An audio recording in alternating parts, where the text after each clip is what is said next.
At least 16 U.S. climate activists arrested at global protests against private jets. Iran says it has developed hypersonic missile. Bangladesh urges EU to take steps to repatriate displaced Rohingya. Palestinians commemorate late icon Yasser Arafat. Taliban ban women from parks and fun fairs in Kabul.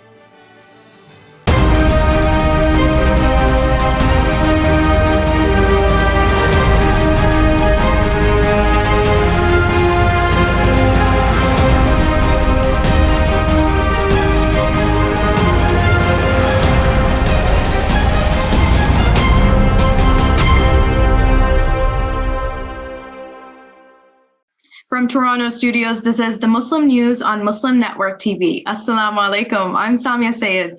Our top story tonight: at least 16 activists were arrested for shutting down the entrances to airports serving private jets across the United States Thursday.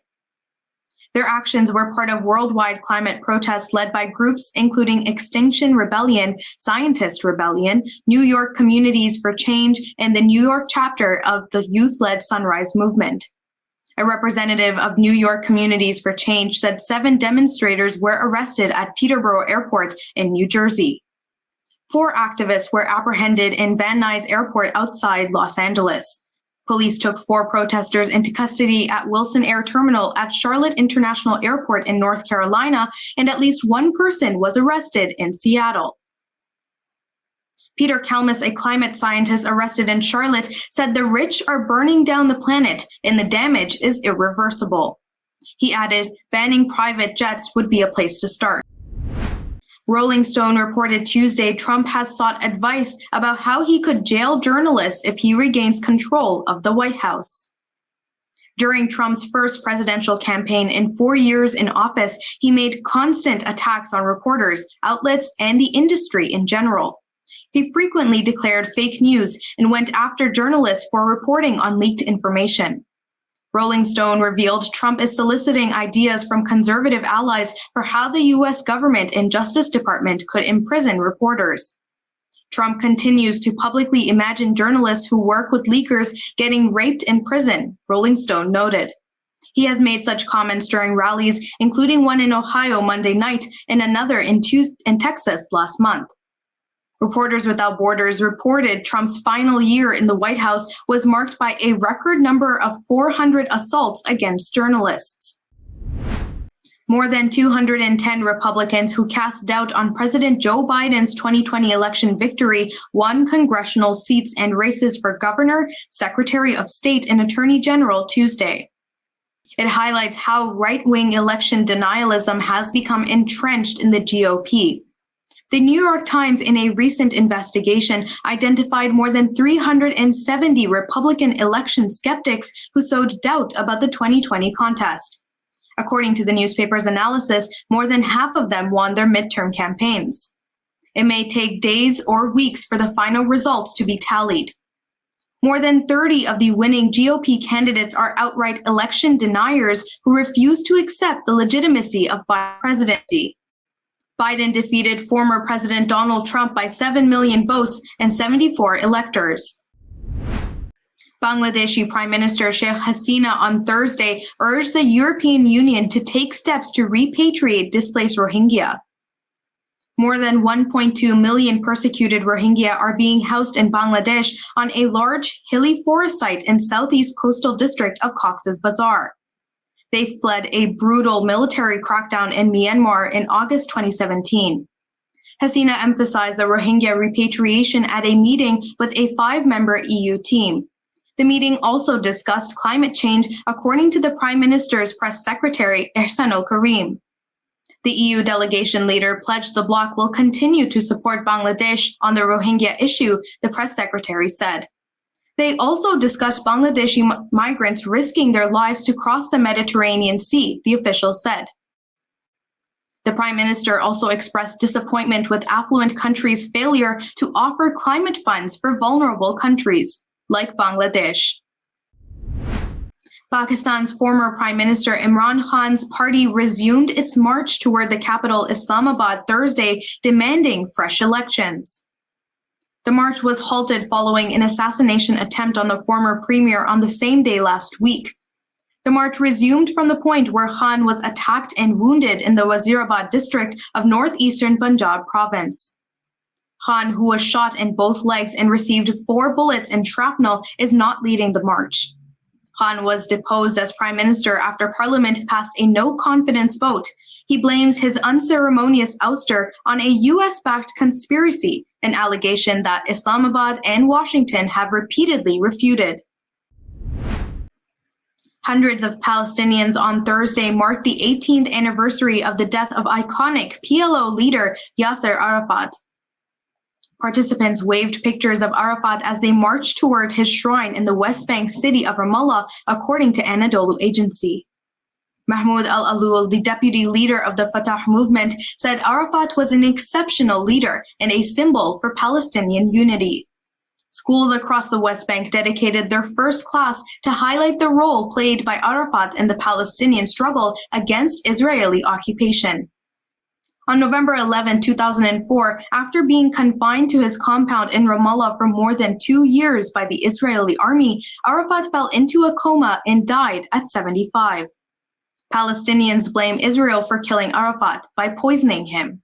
The cause of his death has been a subject of speculation ever since. We're bringing you more stories right after the break, so stay tuned and we'll be back after these messages.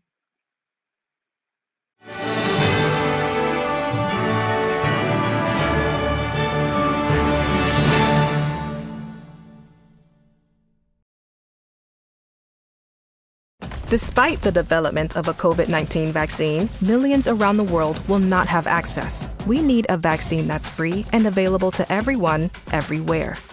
It's time for a people's vaccine. If I could be you, and you could be me for just 1 hour. If we could find a way to get inside each other's minds. Walk a mile in my shoes. Walk a mile in my shoes. Well, before you abuse, criticize and accuse, walk a mile in my shoes. There are 16 million children struggling with hunger in America. That's 1 in 5 daughters, sons, neighbors, and classmates who don't know where their next meal is coming from. Yet billions of pounds of good food go to waste every year. It's time we do something about it. Feeding America is a nationwide network of food banks that helps provide meals to millions of kids and families in need. Visit feedingamerica.org to help them feed even more. Together, we can solve hunger. Together, we're feeding America. Assalamu alaikum. This is Imam Malik Mujahid in Chicago. Just like you, I was moved by that Allahu Akbar lady.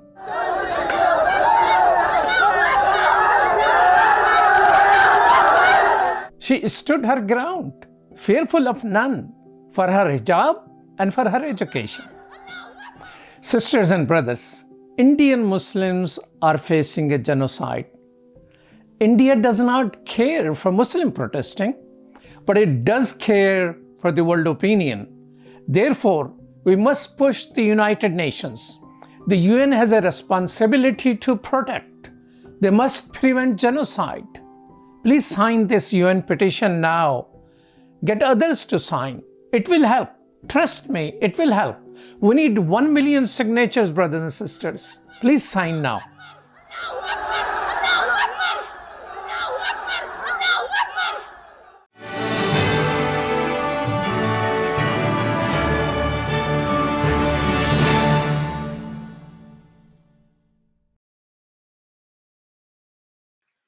Welcome back. An Iranian Revolutionary Guards general claimed Thursday the Islamic Republic has developed a hypersonic missile capable of penetrating all defense systems. The statement is raising concerns from the UN nuclear watchdog. Hypersonic missiles, like traditional ballistic missiles, which can deliver nuclear weapons, can fly more than 5 times the speed of sound. General Amirali Hajizadeh, commander of the Islamic Revolutionary Guard Corps Aerospace Unit, said the missile was developed to counter air defense shields.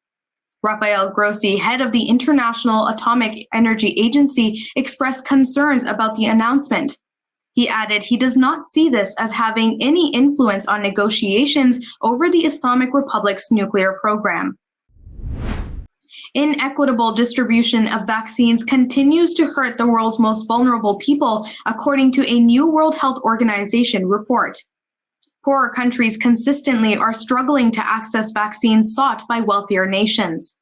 Limited vaccine supply and unequal distribution drive global disparities, the WHO said in its Global Vaccine Market Report released Wednesday. WHO Chief Tedros Adhanom Ghebreyesus said the right to health includes the right to vaccines. Manufacturing capacity worldwide has increased but remains highly concentrated. 10 manufacturers provide 70% of vaccine doses, excluding those for COVID-19, according to the report. 10 manufacturers provide 70% of vaccine doses, excluding those for COVID-19, according to the report. Several of the top 20 most widely used vaccines come mainly from 2 suppliers. The phase 1 trial has begun on a novel pill found effective in preclinical studies against recurring solid tumors from breast, prostate, brain, ovarian, cervical, skin, and lung cancers. City of Hope, one of the largest U.S. cancer research and treatment organizations, announced last month the first patient to receive its cancer medicine is doing well. The group is recruiting people for the study. Linda Malkus has been working on the research and subsequent discovery and development of AOH 1996 for 20 years. She said the drug was named after Anna Olivia Healy, a young girl born 26 years ago who succumbed to cancer. Malkus believed proliferating cell nuclear antigen, which plays an essential role in the replication and repair of cells, would be less toxic cancer therapy.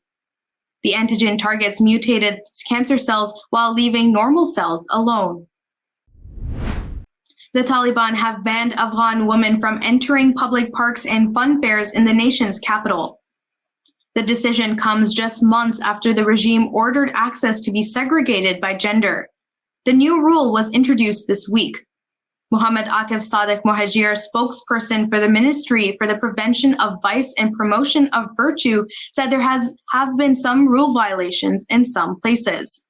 He said there was mixing of men and women and hijab was not observed. Women and park operators who have invested heavily in developing the facilities were upset by the rule change. Police in Kerala, India have sought legal advice on a complaint about a movie teaser that is sparking controversy in the southern Indian state.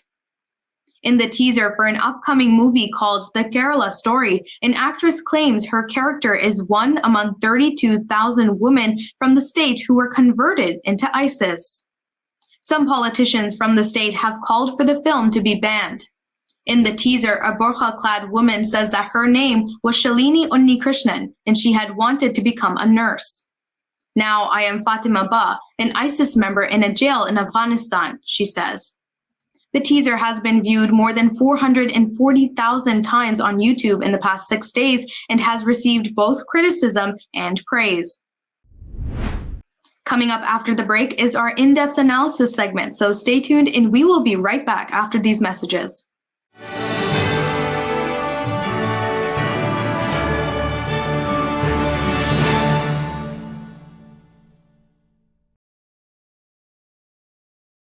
Despite the development of a COVID-19 vaccine, millions around the world will not have access. We need a vaccine that's free and available to everyone, everywhere.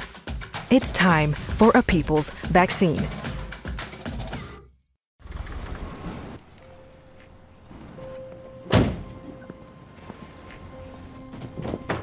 Dad, they took over my bedroom. Come on, come on. Okay, Dad. 1, 2, 3. Dad!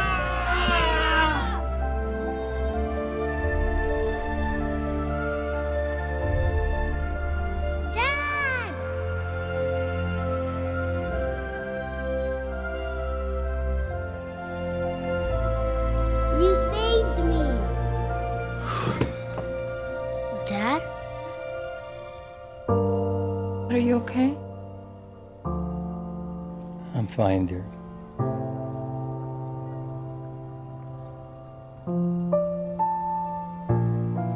Your hero needs you now. and AARP is here to help. Find the care guides you need at aarp.org/caregiving.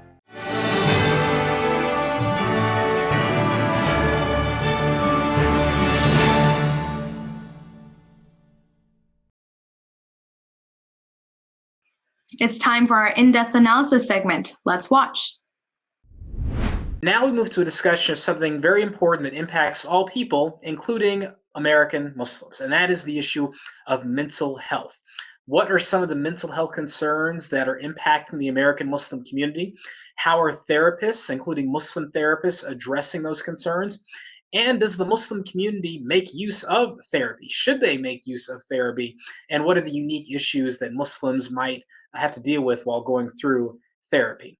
There is an organization now, a project that is dedicated to answering some of these questions, and we're happy to have a guest on to learn more about this important issue. I'd now like to bring on our special guest, Miranda McLaughlin, who is a pre-doctoral psychology trainee at the University of Miami, and she is contributing to the Muslim American Project, which you're going to learn about in just a moment, God willing.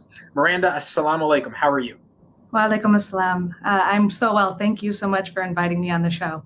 Thank you. Thank you for joining us. So first, tell us a bit about yourself. You're a pre-doctoral trainee, so I believe that means you're a trainee to become a psychologist. Tell us a bit about yourself and the work that you do, and then we'll dive into the project itself. Sure. I'm in training to become a clinical psychologist, and I'm in my 5th year and going to internships soon, inshallah. And I have been very interested over the course of my time in trying to adapt culturally integrated therapies for individuals who may not typically seek out therapy as a form of help. And so early on in my doctorate career, I decided to focus the large body of my work on Muslim Americans, and trying to, a lot of my work since then has been geared towards adapting the existing therapies by my mentor, Dr. Wiseman Damamani, for Muslims. Yeah. Let's dive into this project itself, the Muslim American Project. Tell us about what the project is and how it came about. Yeah, so the Muslim American Project was started by me and my fellow colleague Salman under the guidance of our mentor, Dr. Wiseman Damamani. It spans multiple projects. Some of these have already been completed, and we've published, and we're in the midst of sharing these results. All of these, if you don't mind me plugging, are on our website, map-um.com. We share all of our published research there. And our current ongoing study is a free remote group therapy for Muslims across the state of Florida. In addition, Salman is currently preparing an educational workshop for Muslims on their mental health. Okay, excellent. So now the next question is, why? Why was this project established? What problem is it trying to address? Well, I think the leaders on this team have many reasons, both personal and broad, for wanting to focus on Muslim mental health. I think the personal is because we all have friends and our family we deeply care about and have seen the struggle to obtain accessible Islamically integrated therapy. On a broad level, though, Muslims are simply not getting enough mental health support in the U.S. Finding a therapist for anyone is hard enough, but many non-Muslim therapists do not have experience integrating Islamic values into therapy, or how to navigate the many identities Muslims in the U.S. have. Our hope is that our study will be a stepping stone, so there'll be more accessible therapies for Muslims in the future. So tell me this, what are some of, in your experience, based on your expertise, what are some of the common mental health challenges that American Muslims are facing, and what are the causes for those challenges? Are they unique, or are they kind of the same things that everyone deals with in America? It's a great question. And I think it depends on what you mean. On one hand, Muslims experience the same difficulties that all people do when it comes to depression, anxiety, stress.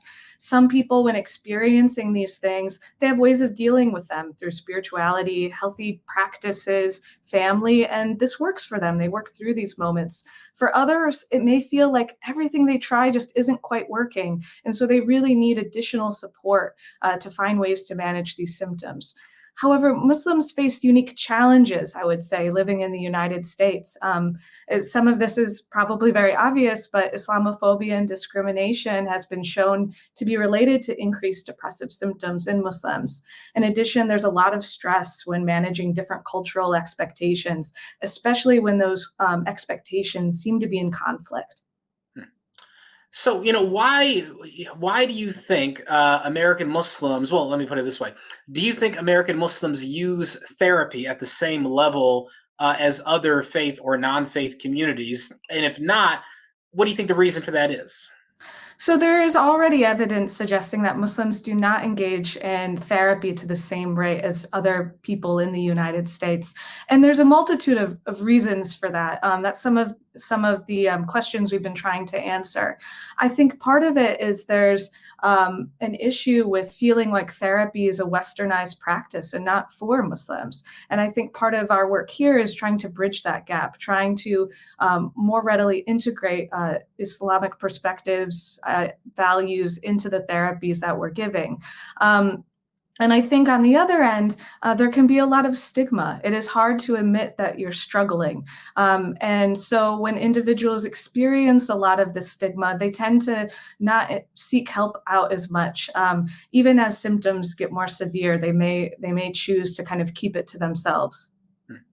So speaking of that issue of stigma, let's say someone feels like they're going through a tough time, whatever it could be. It could be they've lost their job, family situation, they want to go to therapy. But as you said, in some cultures, there may be a stigma associated with it. So they may not want to go out to a therapist's office and maybe have to explain to people in their family where they're going.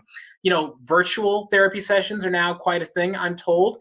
Can that be as effective as an in-person session for people who want to kind of get this experience of an Islamically infused therapy session? Right. I think the benefits of a virtual compared to an in-person session really depends on your goal. For us, our main goal right now is to improve accessibility. So virtual therapy is extremely helpful for that. It allows us to serve Muslims across Florida rather than focus solely on Miami.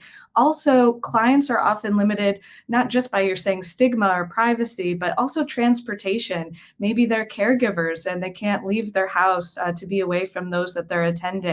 Maybe they don't have time to commute. So they're going to benefit more from a virtual session they can attend than an in-person session they cannot. For our group therapy, our past work, not necessarily with Muslims, it's shown to be well received in a virtual format. There are certain types of therapy that may work better in person, just depending on the structure. And some people could better connect with those in person. So I think examining these preferences prior to starting is always really helpful. Gotcha. Now, Miranda, let me ask you this. You mentioned earlier that, some Muslims have a perspective, look, psychology, this entire field is a Western creation and is not for us to use. But, my understanding is that, Muslims have long acknowledged the existence of mental illness, that even Prophet Muhammad, may peace and blessings be upon him, acknowledged that people could be mentally insane, that yes, there is such thing as possession and supernatural forces, but there's also just people who, just like you have a broken leg, could have something that is harmed in your mind. So what do you say to Muslims who have that concern about, their Freud and things he said about religion and things of that nature, and are just turned off to psychology altogether? Had to convince those people, no, look, this is something you can do. There is a perfectly halal aspect to it, and this is something that can help you. What do you say to Muslims who have that concern? Right. I think it would be really helpful if they are concerned about it to really ask the therapist they're interested in these types of questions, what their perspectives are. There's kind of two branches of and schools of thought that are going on right now. And folks who have concerns about this may benefit from what you're describing. We often call it Islamic psychology. And this is work done by Dr. Awad, who I believe has been on the show many times. Her and others have discussed this foundation of psychology within Islam and how Islamic principles can be used to understand psychology, kind of distinct and separate from these westernized versions. So I really encourage folks who may have some difficulty and really do need the support to actually ask directly to those that they may be interested in seeking therapy for what their perspectives are on integrating Islam into therapy and how they do it. Well, what are the actual ways in which they do this throughout the process? And I think that is often the best way to move forward, I think, asking the questions and having that communication. Thank you.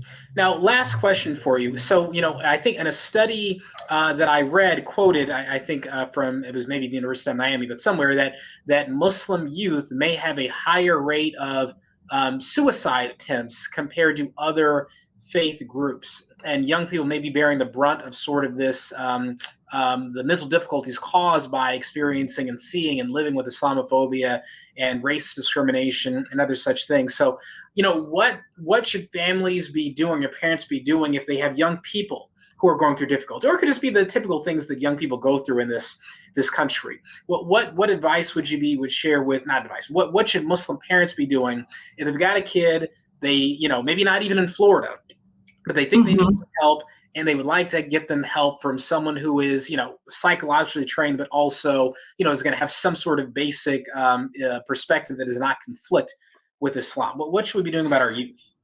Yes, so I think there's a few things I would suggest. Just like on a person-to-person level, I think it's important to know that some of the risk factors for suicide are not feeling a sense of belongingness or feeling like you're a burden to others. And so I think the many ways we can use our cultural strengths to our benefit, helping our children feel like they belong, not expressing that they are a burden to us. And when they're expressing these symptoms, really honing in on the fact that they're under a lot of pain and really sitting with that. On a professional level, there are a lot of organizations out there doing this work. Right now, our lab, as part of our work, is trying to develop a better referral system in Florida.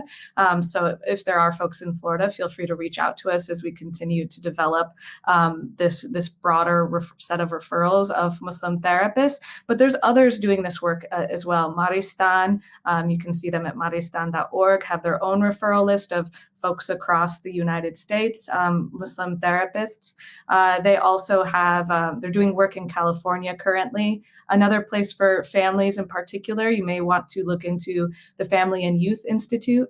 Is another great program that is researching these topics and they have toolkits also on their website that would be of benefit, as well as the Khalil Center is also delivering therapy in various places.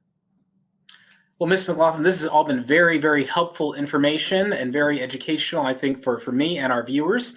And we pray that you have continued success in getting this program off the ground so that the American Muslim community can benefit from psychological assistance and treatment and therapy that has that Islamic ethos to it. So thank you so much, and please keep us updated on the program. We'd love to have you back in the future, God willing. Thank you, inshallah. Inshallah. Thank you. Assalamu alaikum. And thank you all for watching. Thank you so much. That's all from our Toronto studios tonight. Thank you so much for tuning in. You can find previous episodes and more on our YouTube or Facebook. For more content, keep watching Muslim Network TV or visit muslimnetwork.tv. Assalamu alaikum and good night.